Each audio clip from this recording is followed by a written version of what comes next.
All right, with all that stuff that I was just talking about, most of you guys seem to understand it and just need a little bit of practice. Some of the little nuances of the equation of the line are where you guys get tripped up on the SAT or the final or whatever. So let's go over the stuff that usually trips the kids up. Number one, slope. As x gets bigger, what happens to y? Right, so this is a positive slope.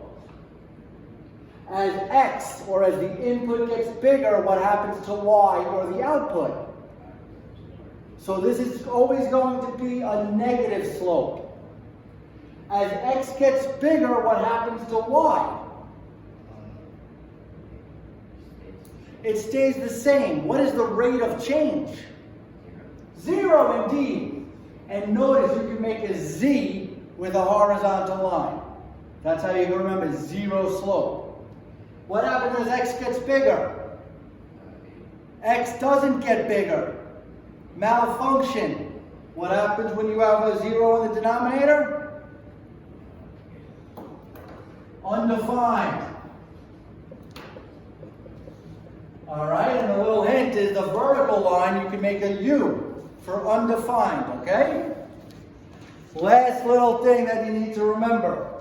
If we have a horizontal line, what is the slope? 0. Didn't we just say that, Alex? Very good. Notice, the x value changes and the y value stays the same, right?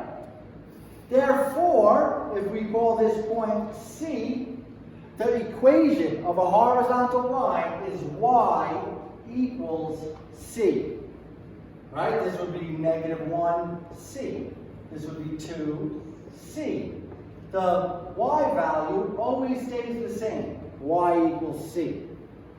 So assuming this was at A, what would be the equation of a vertical line? Huh? This is y equals C, because y is always equal to C.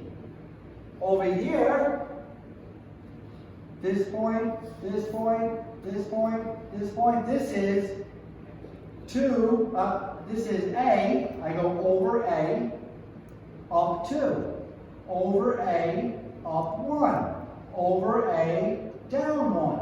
So what's the equation of this? Correct. X equals A.